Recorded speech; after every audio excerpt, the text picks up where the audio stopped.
Hello students, so I'm again back with part 3 of chapter number 3, latitudes and longitude.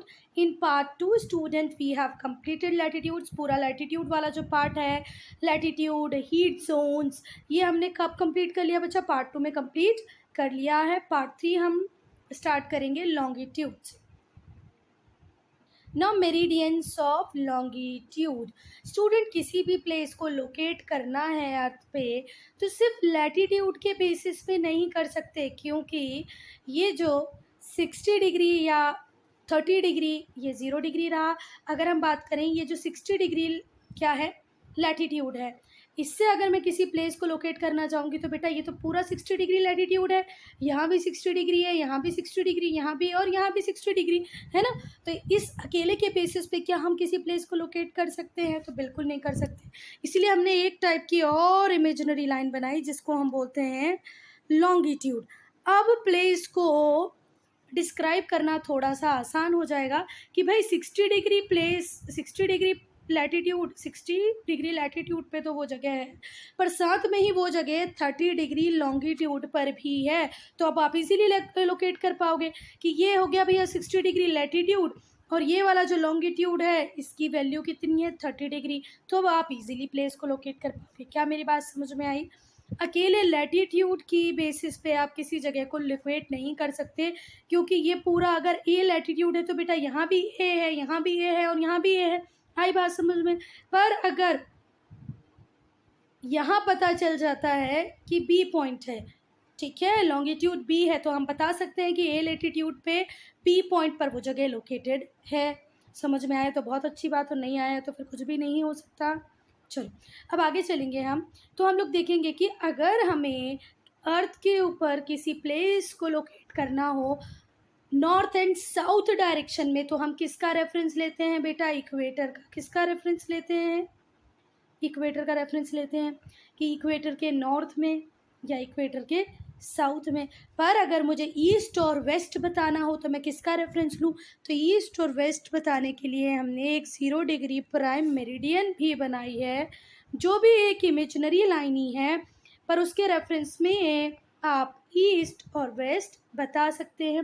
ये 0 degree prime meridian है, इसको Greenwich meridian भी बोला जाता है, ठीक है, क्योंकि ये वो लाइन है बच्चा जिसके अकॉर्डिंग पूरी दुनिया टाइम अगर उसको सेट करना है तो किसके रेफरेंस में सेट करती है? प्राइम मेरिडियन के रेफरेंस में ही सेट करती है. हमारा इंडिया यहाँ पर लोकेटेड है और हमारा इंडिया इस प्राइम मेरिडियन पे जो टाइम हो रहा होगा उससे 5.5 घंटा आगे है. चलें अब बुक में क्या लिखा है. चलो आप लोगों ने देखा कि इक्वेटर का यूज़ करते हैं नॉर्थ और साउथ डायरेक्शन को लोकेट करने के लिए. अगर नॉर्थ और साउथ में कहीं बताना है तो रेफरेंस लाइन क्या लेंगे? इक्वेटर. पर अगर मुझे ईस्ट और वेस्ट में कहीं जगह बताना हो बच्चा, लोकेट करानी हो, तो मैं रेफरेंस किसका दूंगी? तो मैं रेफरेंस दूंगी प्राइम मेरिडियन का, ठीक है. अगर आप किसी प्लेस को लोकेट करना चाहते हैं तो अकेले लैटिट्यूड के भरोसे आप लोकेट नहीं कर पाएंगे. This is because all places lying on the same parallel of latitude. जैसे कि मैंने बताया यहाँ भी 50 डिग्री है, यहाँ भी 50 डिग्री, यहाँ भी 50 डिग्री लैटिट्यूड है. Therefore, a place cannot be located uniquely by its latitude alone. Latitude अकेले जानने से आप किसी प्लेस को लोकेट नहीं कर सकते हो. ये बहुत ज़्यादा इजी हो गया स्टूडेंट कि आपने इक्वेटर को चुन लिया रेफरेंस लाइन, ठीक है, for the parallels, because it is longest parallel. Equator को चुनना बहुत आसान था क्योंकि मैंने पहले ही बताया कि equator is also called biggest circle, सबसे बड़ी लाइन है. तो ये इजी हो गई है, अर्थ को 2 पार्ट में डिवाइड कर देती है. पर बेटा ईस्ट और वेस्ट के लिए ये रेफरेंस लेना थोड़ा सा मुश्किल था. But all meridians run from north to south pole are equal. हमने देखा कि ये सबसे बड़ा लैटिट्यूड है, तो हमने इक्वेटर को मान लिया कि भैया इसको हम रेफरेंस लाइन मान लेते हैं. पर अगर हम लॉन्गिट्यूड की बात करें तो बच्चा लॉन्गिट्यूड तो सारे सेम साइज़ के होते हैं ना. अब यहाँ पर किसको इम्पोर्टेंस दे दूँ, है ना, किसको हम रेफरेंस पॉइंट मान लें, ये एक प्रॉब्लम वाली बात थी. It was decided by all countries to choose a particular meridian as reference line. तो भैया कंट्रीज़ जो उस टाइम रॉयल ऑब्जर्वेटरी में थी, जो इमेजिनरी लाइंस पे काम कर रही थी, जो पूरा रिसर्च विंग था, उन्होंने बोला किसी ना किसी मेरिडियन को तो हमको रेफरेंस लाइन की तरह लेना ही पड़ेगा. तो बेटा वो मेरिडियन वो लॉन्गिट्यूड जो British royal observatory at Greenwich, British royal observatory at Greenwich near London, London से, लंदन के में ही एक गांव है, ये एक छोटी सिटी है जिसका नाम है ग्रीनविच, वहाँ से जो लॉन्गिट्यूड पास होता है उसको हमने क्या बोल दिया, प्राइम मेरिडियन। अच्छा, उस टाइम स्टूडेंट, ये जो रिसर्च विंग थी, ये रॉयल ऑब्जर्वेटरी थी, इसमें मैक्सिमम मेंबर किसके थे, ब्रिटिश के थे। तो ऑब्वियसली बात है ये अपनी कंट्री को प्राइम इंपॉर्टेंस देंगे, तो इन्होंने किसको ही चुना, लंदन को ही चुना। इसको ही हम प्राइम मेरिडियन को ही ग्रीनविच मेरिडियन भी बोलते हैं। अब ये रेफरेंस लाइन की तरह काम करेगी अगर आपको ईस्ट और वेस्ट बताना हो। तो ये हो गई प्राइम मेरिडियन 0 डिग्री, यहाँ पर ईस्ट और यहाँ पर वेस्ट, और इसकी डिग्री क्या है, 0।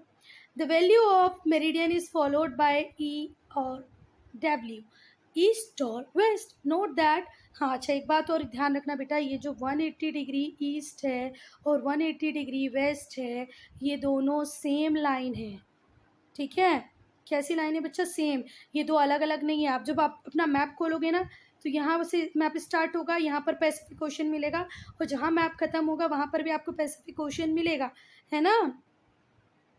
तो बेटा ये 180 डिग्री ईस्ट हो गई, वेस्ट हो गई, और ये 180 डिग्री ईस्ट हो गई। आई बात समझ में। तो 180 डिग्री ईस्ट और वेस्ट, आप लोग मैप खोल के देखें, आज वर्ल्ड मैप खोल के देखें, यहाँ पर भी पैसिफिक ओशन दिखेगा, यहाँ पर भी पैसिफिक ओशन दिखेगा। तो ये जो लाइन है 180 डिग्री ईस्ट और वेस्ट, ये एक ही लाइन है, दो अलग अलग लाइनें नहीं हैं। Note that 180 east and 180 west meridian are the same. The 180 degree meridian and the prime meridian, 180 degree meridian और प्राइम मेरिडियन एक सर्कल बनाती हैं जो अर्थ के दो इक्वल पार्ट बना देता है। जैसे हमने बीच से यहाँ से काटा था तो ये नदर्न हेमिस्फेयर बन गया था और ये सदर्न हेमिस्फेयर बन गया था। तुम जरा तरबूज का ध्यान रखो, तरबूज, ये पूरा आप तरबूज लेके आए और आपकी मदर ने इसको 2 पार्ट में कट कर दिया, आधा पार्ट बोला आज खाएंगे और आधा बोला कल खाएंगे। अब इसी तरह से जो हमारी प्राइम मेरिडियन बनी है, ये तुम थोड़ा सा 3D इमेजिन करो, ये पीछे से इसको काट देती है तो एक भाग ऐसे बन जाता है और दूसरा भाग ऐसे बन जाता है। आई बात समझ में। इक्वेटर ने काटा तो नदर्न हेमिस्फेयर सदर्न हेमिस्फेयर बने, प्राइम मेरिडियन ने काटा तो वेस्टर्न हेमिस्फेयर और ईस्टर्न हेमिस्फेयर बने। क्या आई बात समझ में, फिर से देखना।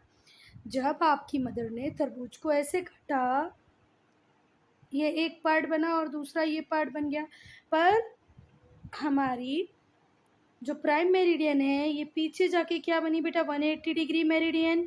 अब हमने तरबूज को इस तरीके से काटा कि एक पार्ट बन गया ऐसा और दूसरा पार्ट बन गया ऐसा। बहुत इजी है, नहीं हो तो कुछ काट के देख लेना, एक बॉल बॉल बर्बाद कर देना। India is in the eastern hemisphere and USA in the western hemisphere. हमारा इंडिया ईस्टर्न हेमिस्फीयर में आता है और यूएसए वेस्टर्न हेमिस्फीयर में आता है। ये रहा प्राइम मेरिडियन और ये रही 0 डिग्री। तो हमारा इंडिया 23.5 पे यहाँ पर लोकेटेड है बच्चा। ये ईस्ट है और ये वेस्ट है, ये नॉर्थ है, ये साउथ है। तो हमारा इंडिया कहाँ पर आ जाएगा बच्चा, पूरा ईस्टर्न हेमिस्फीयर में आएगा। और यहाँ पर यूएसए है तो यूएसए कहाँ में आएगा बेटा, वेस्टर्न हेमिस्फीयर में। चलो, now locating a place. Longitude of a place, the longitude of a place is it's angular distance. बेटा एंगल के अकॉर्डिंग ही बनता है। मुझे समझ में नहीं आया तुम लोगों को एंगल उस दिन क्यों नहीं समझ में आया, मैंने इतने अच्छे से बताया था कि यहाँ पर आप आपका डी रख लो, डी रखने के बाद अगर आपको 40 डिग्री लैटिट्यूड चाहिए तो यहाँ पर 40 डिग्री का एंगल बनाओ और यहाँ पर भी 40 डिग्री का एंगल, और इन दोनों को जोड़ दो तो ये जो पैरेलल लाइन बनेगी, लैटिट्यूड बनेगा, ये 40 डिग्री का बनेगा। अगर 90 डिग्री का बनाना है तो ये रखा आपने डी आपके सर्कल के ऊपर और यहाँ 90 डिग्री, तो ये 90 डिग्री बन गया। इसमें कुछ भी ऐसा उलझाने वाला नहीं था, पर पता नहीं क्यों नहीं समझ में आया आप लोगों को। चलो, तो हम देखते हैं कि ये एंगुलर डिस्टेंस होता है। ऐसे नहीं अपने मन से कुछ भी बना दिया, एंगल के अकॉर्डिंग डिस्टेंस बना है। ईस्ट और west of prime meridian, prime meridian के ईस्ट में भी वेस्ट में भी एंगल बना के ही डिस्टेंस लॉन्जिट्यूड बनाए हैं। It is measured along the parallel. ये किसके अकॉर्डिंग मेजर किया जाता है बेटा, पैरेलल, जो लैटिट्यूड वहाँ से पास हो रहा होगा, which passes through the place. Longitude are also measured in degree, जैसे कि लैटिट्यूड को हम डिग्री मिनट और सेकेंड में करते थे, लॉन्जिट्यूड को भी डिग्री मिनट और सेकेंड में ही करते हैं। 3.5 में हम देखेंगे 3 एंगल, LMP, AOB और CKD। ये एंगल्स ऑफ लॉन्जिट्यूड है। ये जो लॉन्जिट्यूड है पी, बी और डी, इसकी वैल्यू क्या है बेटा 50 डिग्री। जैसे आपने देखा था कि एक लैटिट्यूड यहाँ पर भी 50 डिग्री है, यहाँ पर भी 50 डिग्री, यहाँ पर भी 50 डिग्री है, वैसे ही हम देखेंगे कि एक लॉन्गिट्यूड यहाँ पर भी 40 डिग्री होगा, यहाँ पर भी 40 डिग्री होगा और यहाँ पर भी 40 डिग्री ही होगा। The longitude of a place on the prime meridian is 0। Prime meridian कितने पे है बच्चा? 0 पे है। अब दो प्लेसेस की हम बात करेंगे। एक प्लेस है हमारे असम, इंडिया में असम है, असम में धुबरी है, और दूसरा प्लेस मेम्फिस जो यूएसए में है। दोनों की डिग्री 90 है, असम की धुबरी की डिग्री भी 90 है और मेम्फिस की डिग्री भी 90 है। पर थोड़ा सा ध्यान दो बेटा, अभी हमने बोला था कि इंडिया प्राइम मेरिडियन के ईस्ट में है और यूएसए प्राइम मेरिडियन के वेस्ट में है, ठीक है। तो नो डाउट इनकी डिग्री 90 है, पर एक इस साइड वाले लॉन्गिट्यूड पे होगा और एक इस साइड वाले लॉन्गिट्यूड पे आया। आई बात समझ में? But Dhubri is to east of prime meridian, Dhubri prime meridian के ईस्ट में है और मेम्फिस वेस्ट में है। So longitude of Dhubri is 90 degree east and that of Memphis 90 degree west. तो धुबरी के आगे 90 ई लिखोगे और मेम्फिस के आगे 90 डब्ल्यू। अब यहाँ थोड़ा सा ध्यान देने की ज़रूरत है, ज़रा ध्यान दो बेटा। All the places with the same longitude fall on a line of longitude, ठीक है। सेम लॉन्गिट्यूड मतलब इस लॉन्गिट्यूड पे यहाँ कोई प्लेस है, यहाँ कोई प्लेस है, ये हैं तो अल्टीमेटली एक सेम लाइन पे। और अ मेरिडियन ऑफ लॉन्जिट्यूड, इन्हीं को क्या बोलते हैं? Meridian of longitude. ये सेमी सर्कल होती हैं। कैसी होती हैं बेटा? सेमी सर्कल, और एक पॉइंट पे जाके मिल जाती हैं। पर हमारे जो लैटिट्यूड होते हैं ये सेमी सर्कल नहीं होते हैं, ये होते हैं पैरेलल, जो किसी भी पॉइंट पे जाके मिलते नहीं हैं। मेरिडियन का मतलब होता है, अगर हम मैडम पूछे what do you mean by meridian, तो मेरिडियन का मतलब होता है हाईएस्ट पोजीशन ऑफ स्टार। तो स्टार, सन भी एक स्टार है ना। हाईएस्ट पोजीशन ऑफ स्टार और द सन, हाईएस्ट पोजीशन जो सन की है स्टार होगी, और ये कभी होती है बेटा? मिड डे, दोपहर में ही होती है ना। तो इसीलिए मेरिडियन को क्या बोला है बेटा? मेरिडियन का मीनिंग मिड डे होता है, और मेरिडियन क्या है? हाईएस्ट पोजीशन ऑफ अ सन और अ स्टार। सन भी हमारा क्या है? एक स्टार ही है। A line of longitude is called meridian of longitude. जो लाइन होती है लॉन्गिट्यूड को, उसको मेरिडियन ऑफ लॉन्गिट्यूड बोलते हैं। क्यों? Because all the places located on it have mid day at the same time. जितने इस लॉन्गिट्यूड पे ए सिटी हो, बी हो या सी हो, इन सबको जो मिड डे है वो साथ में ही मिलेगा। आई बात समझ में?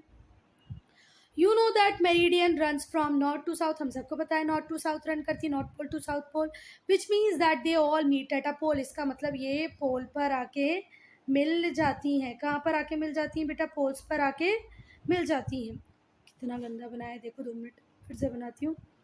जैसे ये है हमारा नॉर्थ पोल और ये है साउथ पोल, तो जितने भी लॉन्गिट्यूड रहेंगे वो नॉर्थ पोल और साउथ पोल पे आके मिल जाएंगे। आई बात समझ में? चलो, which means that they all meet at poles. So the meridian come closer gradually from equator to poles. सबसे ज़्यादा अगर डिफरेंस की बात करें तो लॉन्जिट्यूड में इक्वेटर पर ही होता है। जैसे जैसे ये इक्वेटर से दूर जाती हैं ये डिस्टेंस बिल्कुल कम होता जाता है, और फाइनली एक टाइम में पोल्स पे तो इतना कम हो जाता है कि ये आपस में मिल जाती हैं।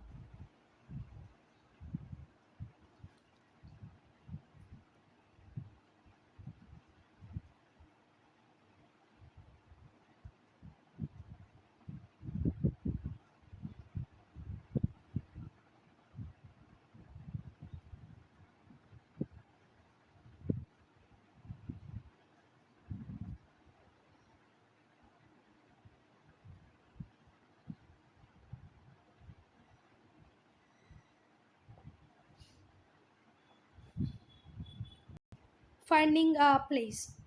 The parallels and meridian form a mesh और a grid. ये जो लैटिट्यूड्स होते हैं और ये जो लॉन्गिट्यूड्स होते हैं ये क्या बना लेते हैं बेटा? ग्रिड बना लेते हैं। दिख रही है ना, ग्रिड बना लिया।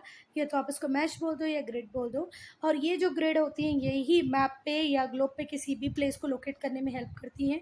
अगर आपको कायरो लोकेट करना हो अफ्रीका के मैप पे, तो जो लैटिट्यूड है वो है उसका 30 डिग्री नॉर्थ, जो लॉन्गिट्यूड है 31 ईस्ट। तो आप इजीली 31 नॉर्थ और 31 ईस्ट पे जाके उसको लोकेट कर सकते हो। Therefore the point of intersection 30 degree N and 31 east, जहाँ पर भी लॉन्गिट्यूड 30 डिग्री का और लॉन्जिट्यूड 31 डिग्री का क्या करेगा, मिलेगा उस प्लेस पे क्या शो कर दोगे आप, कायरो।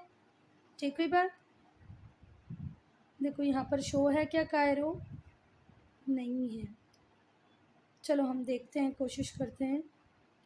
तो एक बात तो हमने देखी कि नदर्न हेमिस्फेयर में 30 डिग्री पे अप्रॉक्सीमेटली यहाँ आ जाएगा, 30 डिग्री पे है कायरो, और उसका जो लॉन्जिट्यूड है वो कितना है 31, तो 31 में यहाँ बना लूँ।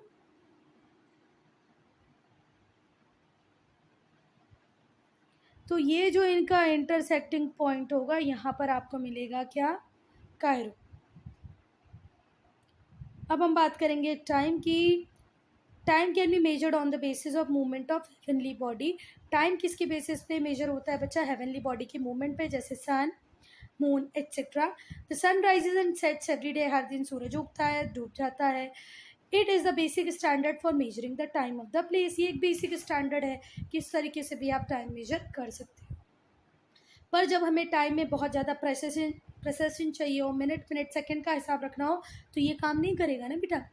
Local time, the local time of a place is fixed on the basis of apparent movement of the sun. Local time आप आपके जो सन की मूवमेंट है अकॉर्डिंग टू वो तय कर सकते हो।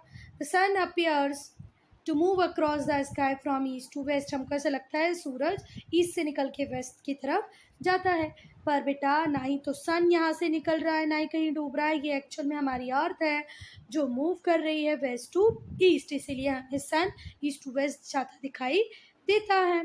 और ऐसा लगता है कि सन मूव कर रहा है, जबकि मूव कौन कर रहे होते हैं हम। कई बार जब आप लोग ट्रेन में बैठे होते हो तो ध्यान रखना, ट्रेन चलती है इस डायरेक्शन में और आपको लगता है बाकी सारी चीज़ें फटाफट इस डायरेक्शन में मूव कर रही हैं, जबकि चलती क्या है, ट्रेन। पेड़ तो अपनी जगह लगे हुए होते हैं। This is like the trees which is seen to be moving past your window when you look out of running train. Running train से बाहर की तरफ देखोगे तो पेड़ चलते हुए दिखेंगे, ठीक है। और हमेशा देखना वो आपकी अपोजिट डायरेक्शन में, ट्रेन इधर जा रही होगी तो आपको ट्रीज इस साइड मूव करते दिखेंगे, है ना, पर वो मूव नहीं कर रहे हैं। ऐसे ही होता है हमारे सन के साथ भी।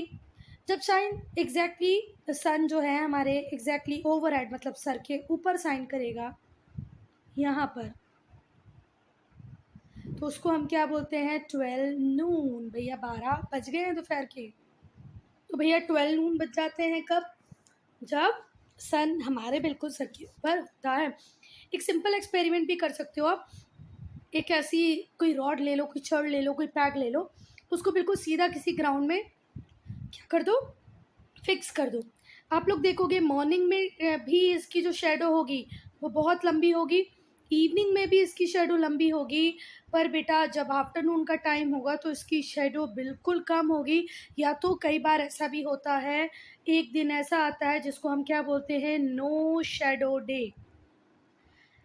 दिन के 12 बजे हो सकता है आपकी कोई शेडो ही ना बने, पर छोड़ दो, नो शेडो डे तो आपके सिलेबस में है नहीं तो मत पढ़ो। पर बिल्कुल छोटी सी जब इसकी परछाई बनेगी इसका मतलब आप 12 में आ गए हो। चलें देखते हैं कि बुक में क्या लिखा है। एक वुडन पैग ले लें जिसको ग्राउंड में फिक्स कर दें अपने घर के बाहर। श्योर करें कि वो जो पैग आपने लगाया हो बिल्कुल इरेक्ट हो, सीधा हो। फिर आप ऑब्जर्व करेंगे कि ये जो शेडो है पैग की वो सबसे लंबी होगी सुबह में और शाम में, सबसे छोटी होगी जब सन ओवरहेड शाइन कर रहा होगा। This is when it is mid day, ठीक है। जब मिड डे होगा, 12 नून हो रहा होगा, तब सबसे छोटी शेडो होगी। It is possible to note the mid day at each place and fix the local time accordingly. क्या हम ऐसा कर लें कि हर जगह के मिड डे को बता दें और टाइम फिक्स कर लें, है ना। हम पॉसिबली नोट कर लें हमारे मिड डे का टाइम, तुम्हारे यहाँ 12 कब बजे, तुम्हारे यहाँ 12 कब बजे, तुम्हारे यहाँ 12 कब बजे, और उसके हिसाब से फिर हम लोकल टाइम फिक्स कर लेते हैं। Mid day occurs at different times at different meridian. Her meridian पे बच्चा, हर लॉन्जिट्यूड पे मिड डे एक अलग टाइम पे आएगा। तो बेटा ये लोकल टाइम भी बिल्कुल वेरी करेगा, one place to another, one meridian to another meridian, है ना।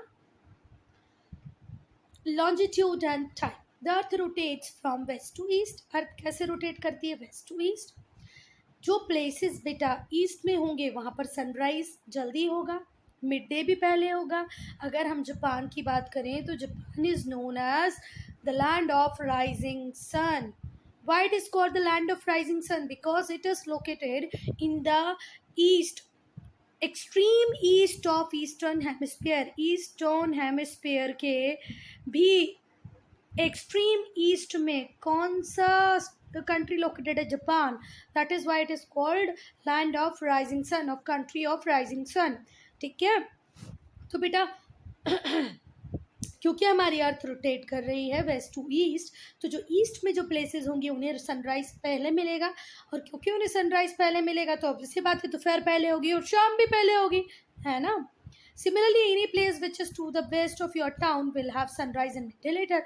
अगर आप अर्थ में यहाँ पर लोकेटेड है ईस्ट में, और एक कंट्री आपके यहाँ लोकेटेड है, ऑब्वियसली बात है ये आपके आगे चलेगी, इसका मॉर्निंग भी पहले होगी, आफ्टरनून भी पहले होगा। पर ये जो कंट्रीज़ यहाँ पर चलेंगी इनका आफ्टरनून भी बाद, मॉर्निंग भी बाद में होगी, आफ्टरनून भी बात करेंगे बाद में होगी। चलो अब हम इंडिया के एस्पेक्ट में देखते हैं। अगर ये रहा हमारा इंडिया, तो इंडिया के ईस्टर्न साइड में आपको मिलेगा जापान और वेस्टर्न साइड में मिलेगा यूएसए। तो ईस्ट में सनराइज पहले होगा और यूएसए में, मतलब जापान में पहले होगा और यूएसए में बाद में होगा। सिमिलरली हो गया ये। Remember when one place is to, क्या याद करना है कि one place is to east of another, दूसरे के ईस्ट में होगी तो वो टाइम में हमेशा आगे चलेगी, और जो वेस्ट में होगी किसी जगह के, जैसे मैंने इंडिया से बताया जापान ईस्ट में है तो जापान हमेशा आगे चलेगा, और यूएसए हमारे वेस्ट में है तो यूएसए टाइम में हमसे हमेशा पीछे चलेगा। ये बहुत आसान है स्टूडेंट, क्या बहुत आसान है कि लोकल टाइम को आप किसी भी दो प्लेसेस के कैलकुलेट कर पाओ। हमें बिल्कुल पता है कि 24 घंटे में अर्थ अपना एक रोटेशन पूरा कर लेती है। रोटेशन रेवोल्यूशन हमने अर्लियर क्लासेस में पढ़ा है। रेवोल्यूशन 365 डेज़ में कंप्लीट होता है और रोटेशन 24 आवर में कंप्लीट होता है। और बेटा पूरे अर्थ को पूरा एक राउंड लगाने में कितने डिग्री घूमना पड़ता है, 360 degree. Therefore 1 hour it will cover 15 degree longitude.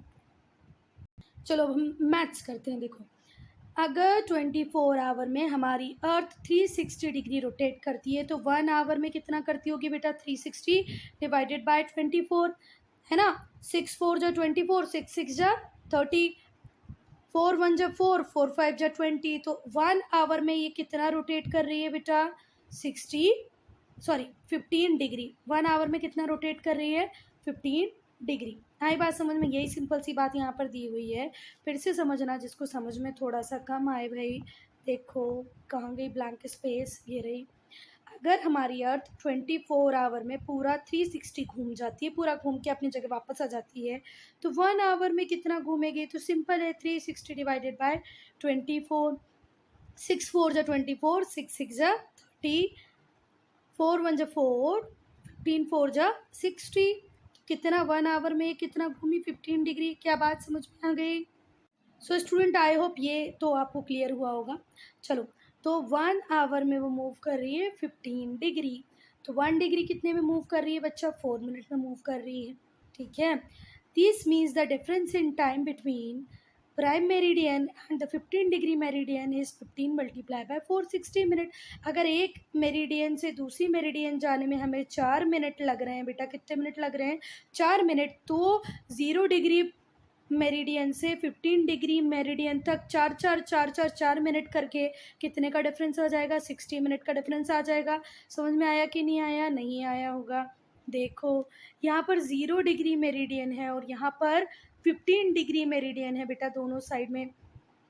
तो अगर यहाँ पर 0 टाइम है तो ऑब्वियसली बात है ये 15 डिग्री तक 1 आवर का डिफरेंस हो जाएगा कि नहीं होगा?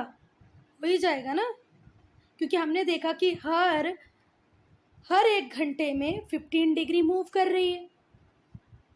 हाँ ठीक है, तो ये 15 तक पहुँचते हैं तो कितने का डिफरेंस आ जाएगा, 1 आवर का। और ज़्यादा इजी बनाना है तो देखो 4 मिनट का डिफरेंस, 4 मिनट का डिफरेंस, ऐसे 15 लैंगिट्यूड तुम करते जाओगे और 15 को 4 से मल्टीप्लाई करोगे तो कितना आ जाएगा 60। क्या ये बात समझ में आई? दो लॉन्जिट्यूड के बीच में डिफरेंस है 4 मिनट का, तो यहाँ से यहाँ गए 4 मिनट, यहाँ 4 मिनट, यहाँ 4 मिनट, ऐसे ऐसे जाते जब तक तुम 50 डिग्री तक पहुँचोगे तब तक डिफरेंस कितने का मिलेगा तुम्हें? 60 मिनट्स का डिफरेंस, मतलब 1 आवर का डिफरेंस मिल जाएगा। देखो यहीं पर यही लिखा है। This means the difference in time between say the prime meridian and 15 degree meridian will be 15 multiplied by 4, that is 60 minutes or 1 hour. Thus when it is 12 noon at prime meridian, जब 12 noon prime meridian पे हो रहे होंगे तो 15 degree पे कितना हो रहा होगा बेटा?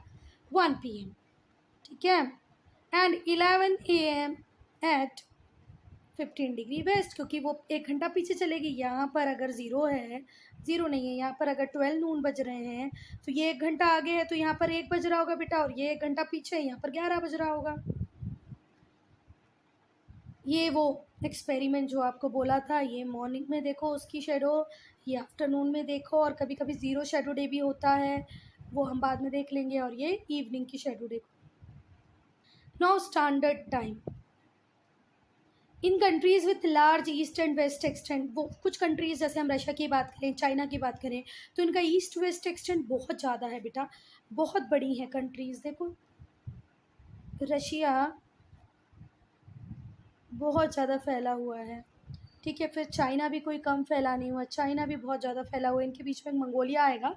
पर इतना ज़्यादा जब आपका ईस्ट और वेस्ट एक्सटेंट होगा तो यहाँ पर थोड़ा सा टाइम मैनेजमेंट में प्रॉब्लम आती है। Even in our country the difference in local time of Porbandar in the west and Dimapur in the east, Porbandar से लेके दीमापुर तक का अगर हम डिफरेंस देखें तो 1.5 आवर का डिफरेंस आ जाता है बेटा। हमारी कंट्री में ही यहाँ पोरबंदर गुजरात से लेके दीमापुर तक का जो डिफरेंस आपको मिलेगा ये 1.5 आवर का हो जाता है। कैसे? क्योंकि ये जो लॉन्जिट्यूड यहाँ से जाएंगी, हर लॉन्जिट्यूड में 4 मिनट का डिफरेंस आता जाएगा, तो यहाँ से यहाँ तक 1.5 आवर का डिफरेंस आ जाएगा। Now suppose every places in India followed its own time. अगर हर व्यक्ति अपनी लॉन्जिट्यूड के हिसाब से टाइम फॉलो करने लगे तो ट्रेन के टाइम में कन्फ्यूजन आ जाएगा, है ना, फ्लाइट के टाइम में प्रॉब्लम आ जाएगी। तो ये प्रॉब्लम को सॉल्व करने के लिए हमने एक मेरिडियन जिसका नाम है 82 डिग्री 30 मिनट्स उसको ले लिया है। तो बेटा हमने 82 डिग्री 30 मिनट को चुन लिया है का इंडियन स्टैंडर्ड मेरिडियन की तरह। देखो एक बार फिर से समझने की कोशिश करो, थोड़ा उलझा हुआ चैप्टर लग रहा होगा ना आपको, क्योंकि बहुत कॉम्प्लिकेटेड तरीके से लिखा है बुक में, जबकि है कुछ भी नहीं इसमें से। यहाँ से लेकर यहाँ तक का जो टाइम है बेटा उसमें 1.5 आवर का डिफरेंस आ जाता है।